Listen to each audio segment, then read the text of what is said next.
E aí, galera, depois dessa aula maravilhosa do Matheus, eu, Alicia, vou continuar dando o assunto da aula para vocês e a gente vai continuar falando sobre os processos de vaporização.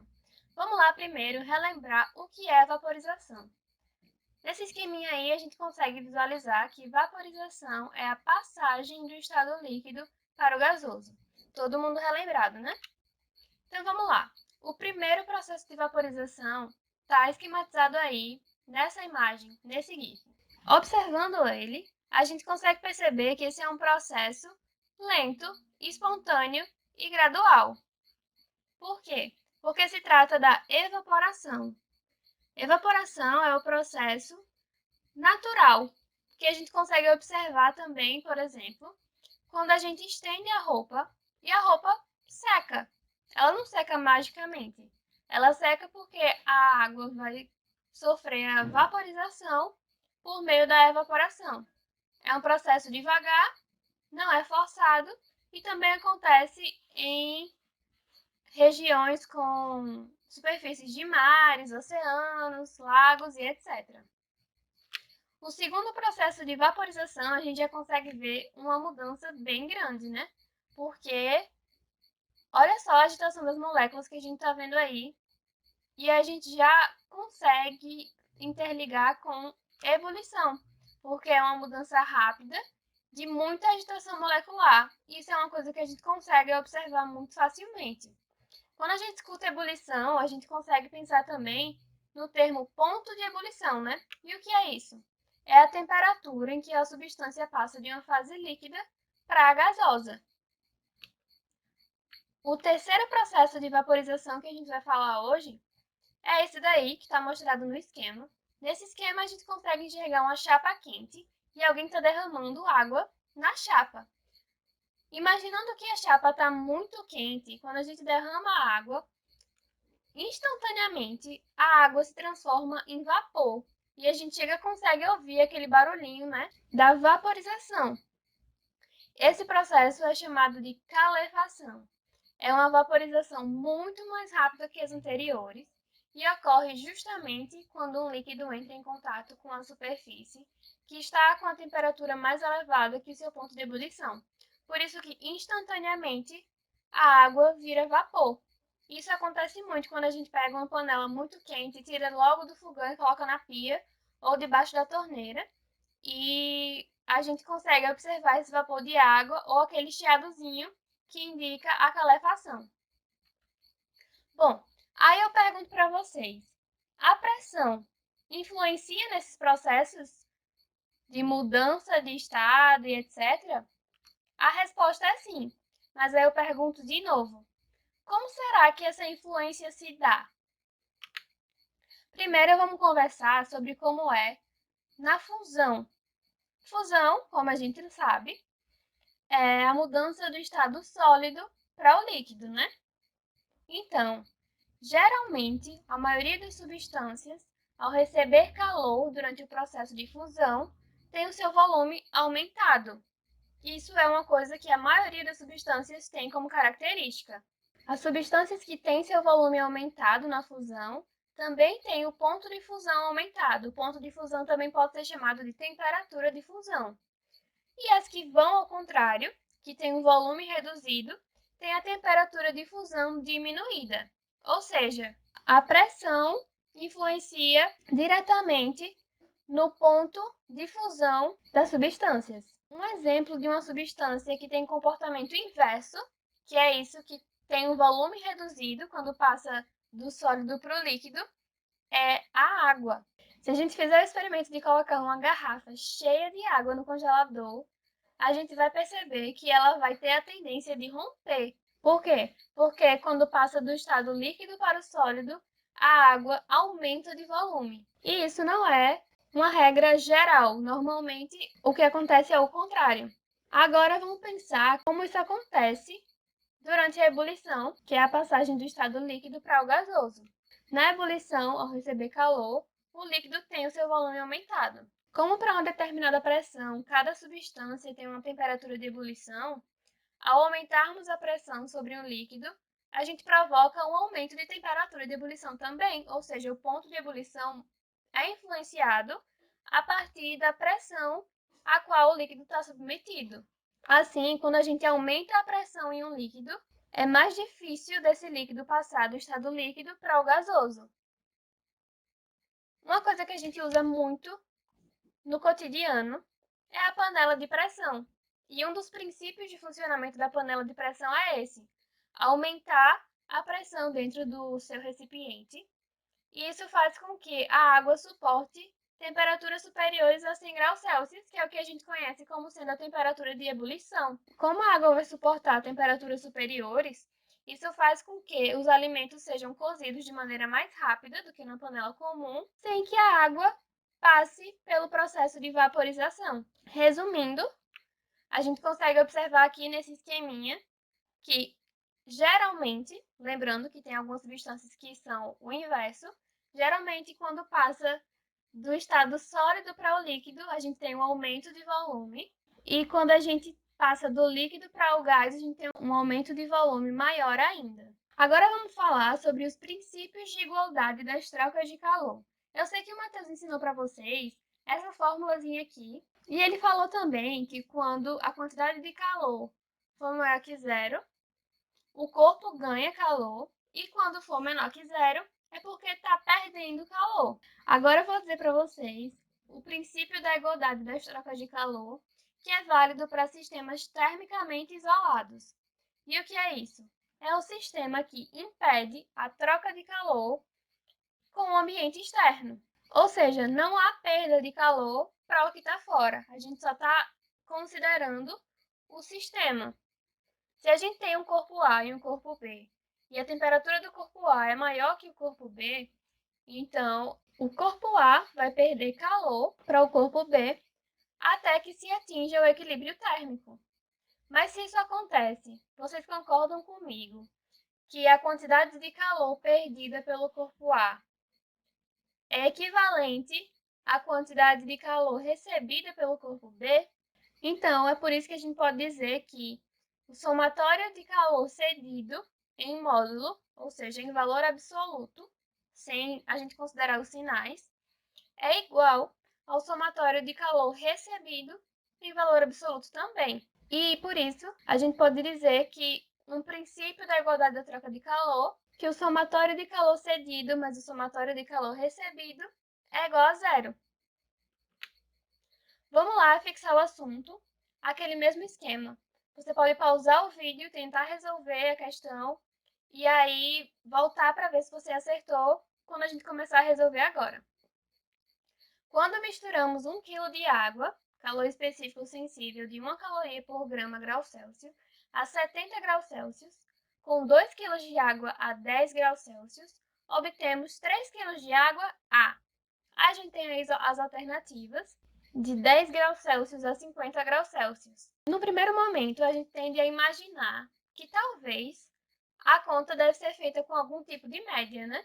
Porque aí a gente soma os 70 graus Celsius com 10 graus Celsius, então o equilíbrio térmico deve ser a 40 graus Celsius, né?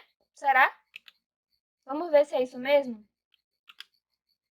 Vamos para a solução. A soma das quantidades de calor trocadas entre duas substâncias misturadas deve ser igual a zero, porque isso foi o que a gente viu anteriormente. Sendo assim, vamos fazer o seguinte. Vamos chamar a quantidade de calor de 1 kg de água de Q1 e a quantidade de calor para os 2 kg de água de Q2. Se a gente somar Q1 mais Q2, a gente vai ter que isso é igual a zero. E a gente sabe disso. Substituindo isso pelo outro lado da igualdade daquela equaçãozinha do que macete, a gente vai ter essa relação aí. E substituindo os valores que nos foi dado, a massa de 1 kg de água vai se transformar em 1.000 gramas e a massa de 2 kg de água se transforma em 2.000 gramas. E aí a gente vai ver quais são as temperaturas iniciais e a gente coloca na nossa equaçãozinha. E no final a gente vai perceber que a temperatura final vai ser 30 graus Celsius. Se a gente está lidando com equilíbrio térmico, a gente não necessariamente vai ter um resultado que é igual à média. Pode acontecer por coincidência Mas, em regra geral, a temperatura final vai depender bastante da massa do objeto, do calor específico e etc. Ou seja, a nossa resposta é a letra C. Vamos falar agora do calorímetro. O calorímetro é um recipiente que facilita o contato térmico entre os corpos e dificulta as trocas de energia térmica com o meio externo. Por quê? E para que ele serve? Ele possibilita o estudo das trocas de calor entre dois ou mais corpos, permite obter de forma direta ou indireta o valor das quantidades de calor trocadas entre os corpos. Esse daí é um esqueminha de um calorímetro usual, como está dizendo aí na legenda, e ele tem um termômetro, um orifício, ele é rodeado por isopor, então ele tem um sistema que faz com que a troca de energia térmica com o meio externo tenha sido dificultado, e aí geralmente a gente utiliza um líquido para fazer as análises utilizando o calorímetro. E a gente observa também que dentro dele a gente tem corpos trocando calor. A partir das análises, a gente vai poder estudar as trocas de calor entre os corpos e obter as quantidades de calor trocadas.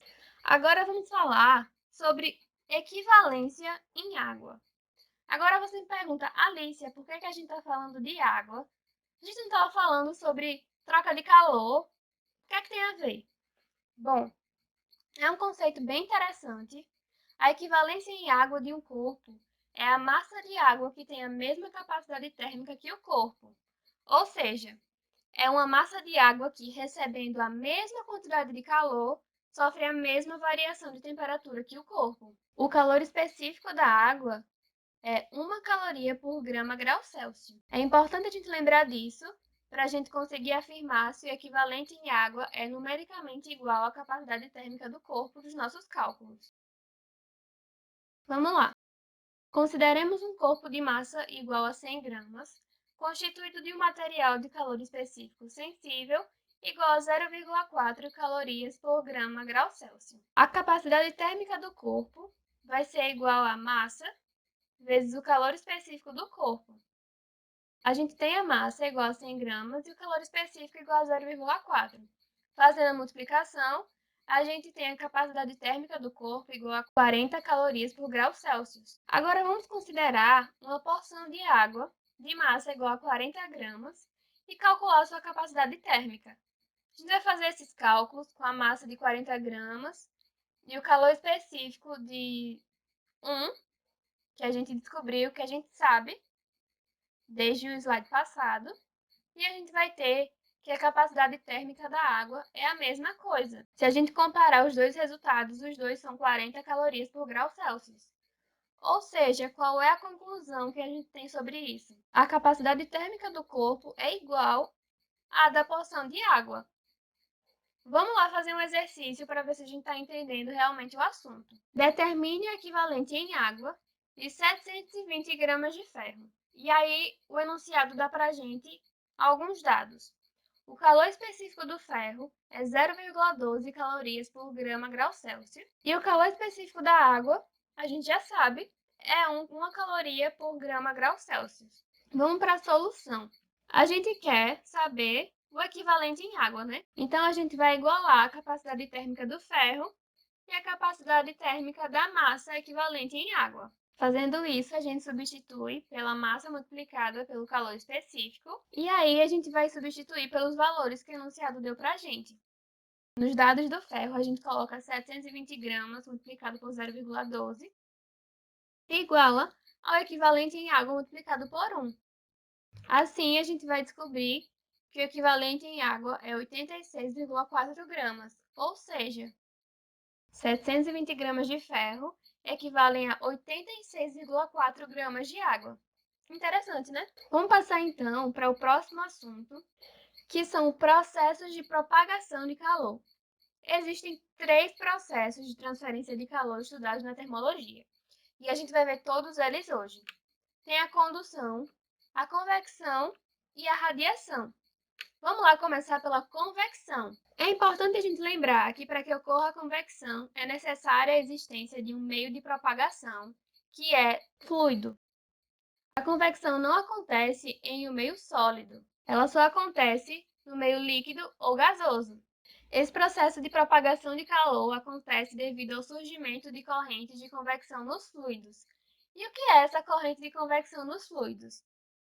Bom, a gente coloca uma panela com água fria no fogo. E o que acontece? A gente liga o fogo e o fundo da panela vai começar a esquentar e, consequentemente, a água que está dentro, no fundo da panela, vai começar a esquentar também. A água quente tem uma densidade menor que a água fria, então ela tem a tendência a subir, enquanto a água fria tem a tendência a descer. Então é criada essa corrente de convecção, um processo contínuo e faz com que todo o líquido, toda a água, receba calor por meio dessa corrente. Outra situação em que a propagação de calor por meio de convecção é quando a gente tem o ar-condicionado ligado no ambiente.